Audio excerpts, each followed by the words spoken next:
Councillor Cowell, I'm mindful of the fact that we don't over-bureaucratise our political structure, but if there are people who actually want to have a reasonable final say in helping Maddie to conclude this document, why not?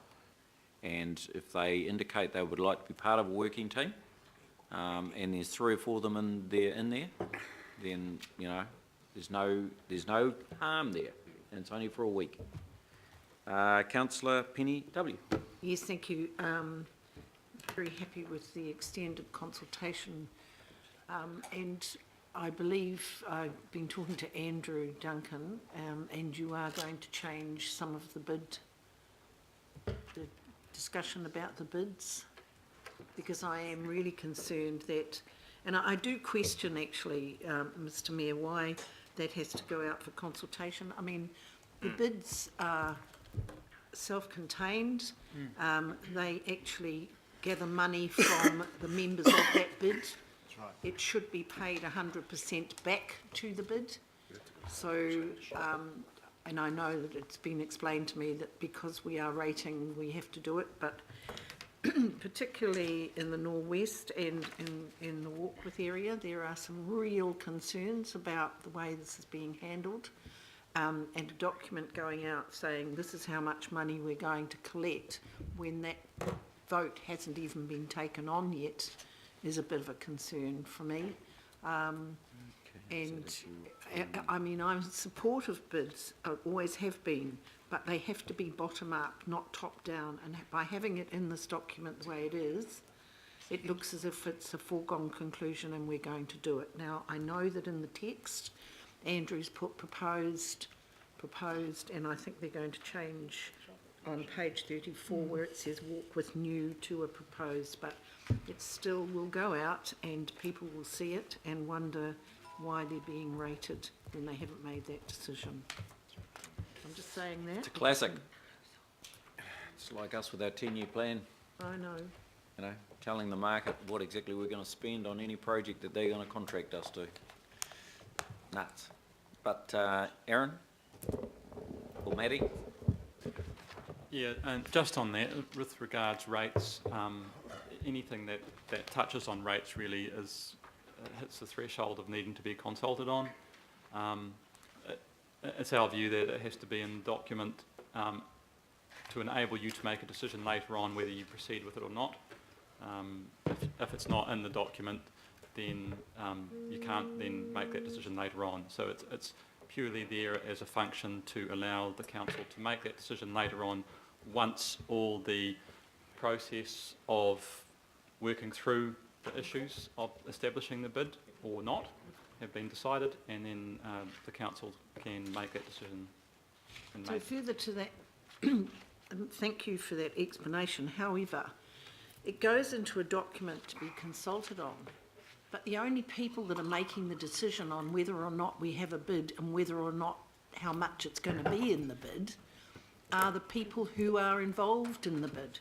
So by putting it in a document like this, does this mean that anybody from anywhere in Auckland can say, well, actually, we don't think that's a good idea, we need to put it up, or otherwise? Well, that's my concern about it. Yeah, isn't it around the wording? I mean, if on the basis it's got to be there, it's making it as clear as possible that this is purely a proposal at this stage. But the point I'm trying to make, Mr. Mayor, is that no one else but the members of that bid decide on whether or not it's a rate or a membership fee, whether it's a flat fee. No one else decides that. So we have it in a document that's going to go out for public consultation. So somebody in Franklin could write in and say, well, actually, I think in Warkworth and in the Northwest we should be rating them X number. Well, why ask?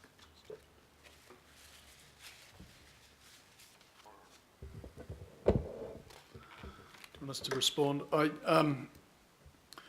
I think we are caught up in bureaucracy here, and I'm not actually sure we can do a hell of a lot about it. So I think we can do our best with the words and get the words as appropriate as we can so it's very clear. But just talking very quickly with the team here, including legal, I'm not sure that we could carve out that part of the consultation and only direct it to the concerned parties, while appreciating that that would seem to be the logical thing to do. We can have a look at it, so we can look at whether that option sits there, but the initial thinking is it doesn't. But we can do our best with the wording. I mean, it's tricky, you know, your powers to strike rates are significant, they're enshrined in legislation, there's a certain statutory process that must accompany every rate that you strike, and we're caught in that. Okay, councillor Bill. Well, thank you, Mr Mayor. Happy that the consultation period's been stretched out. That was my only concern. I'd just like to make an acknowledgement to the waste minimisation team and to Chairman Andy Baker for the work they did around the recycling work for the rural parts of Franklin. 3 days notice was given by Enviro Waste that the facility operated out of Pukekohe was going to shut. The community was obviously displeased. This was not a council-run facility, it's a private-run facility. And Ian Stupple and Andy Baker worked together to come up with some interim solutions and then to come up with a permanent solution, bringing forward the curbside recycling to each rural household. And it's a good positive, and it shows what our staff and elected members can do when they work collaboratively. So just a note of thanks to Andy and to Ian. Thank you, Mr Mayor. Very good. Get that one, Andy? Nice. Right, councillor Wayne. Sure. Just got a question around presentation, and I know I've raised it with you before, and it goes to the UAGC, and that's having a presentation that's in graphical form, so that somebody can locate the value of their house on a graph and they can see what the UAGC is under, or effectively what the rates are under different options. It makes it very simple for people to look at. Most people can understand graphs. I understand the simplicity of this approach having particular values of houses.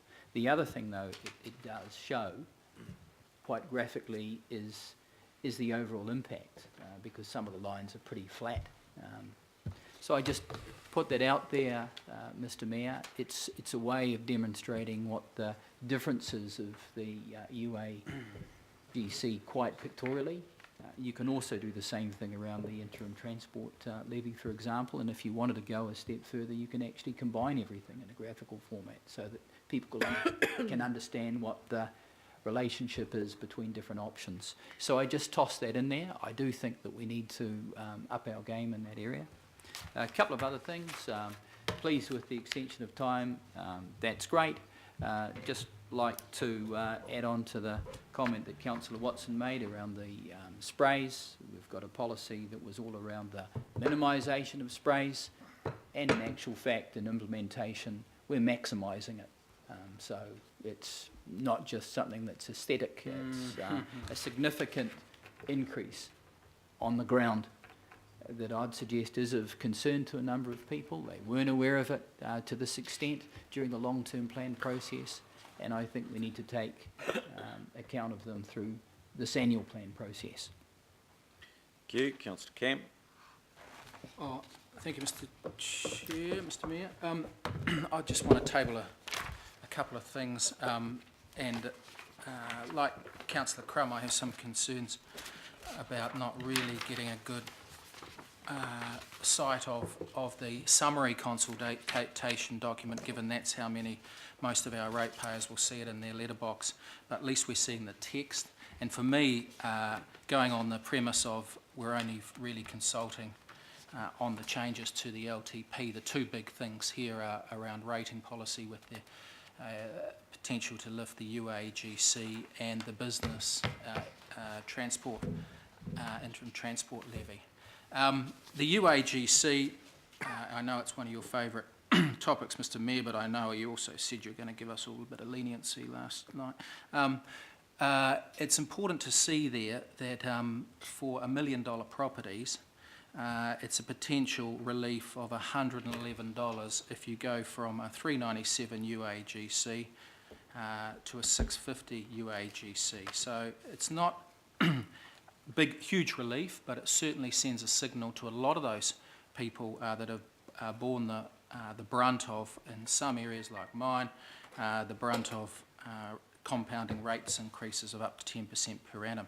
And let's not forget that we've now got 59, according to quotable value and Core Logic and others, we've now got $59 million suburbs. So gone are the days when we used to argue about a low UAGC for $1 million properties So benefiting the Councillor rich. Cam, I know you're going to talk about what exactly we're here to talk about. So on the document, Mr Mayor, I'm very pleased that that's well demonstrated, well represented, well explained, with help from the University of Auckland. It's also important to see there on that page 20 of the document that even if your CV hasn't caught up with market value and you're sitting on $750,000, that you're still in for some relief of, say, $20 on a higher UAGC. So that's a long time coming. $59 million suburbs in Auckland, representing 37.5% of our 157 areas that have more than 500 houses. There's 2 suburbs now in Waiheke that have got $1 million suburbs. So gone are the days where this is an issue for Remuera. If you have a look on QV's, those 59 suburbs are right on the eastern flank from north, from Rodney, right through and central eastern flank of the entire region.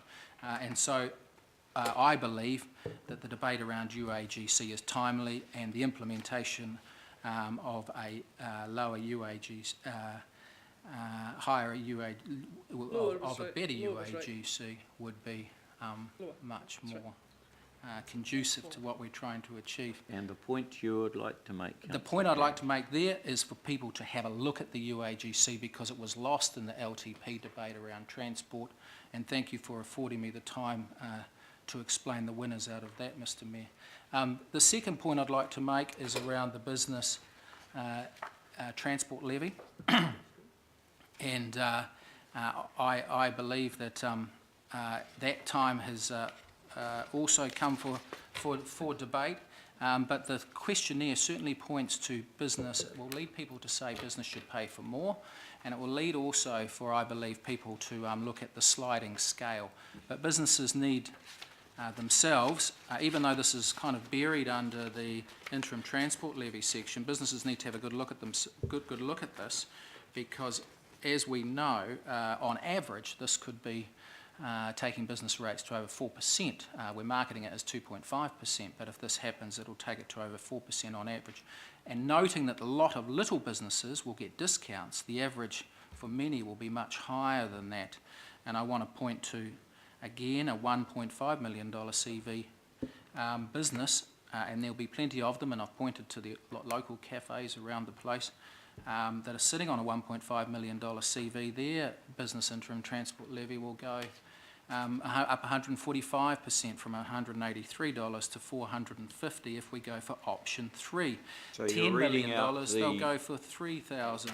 Councillor Cam, you happy with the way the document presents us? I'm happy with how it's presented, but I just wanted to put some sunlight on it, Mr Mayor, because it is buried under the interim transport levy, page 24, and businesses, particularly smaller businesses, that might be sitting on a cafe or a dairy or a small premise with a relatively high 1.5 million, they're up for 145% increase. And so not only do we want to hear from New Zealand Steel and some of the big businesses, but we want to really hear from those businesses that are sitting on $1.5 million properties and $10 million properties that are up for a significant increase, that will take their business rates overall well beyond 4% increases for 16-17. Thank you.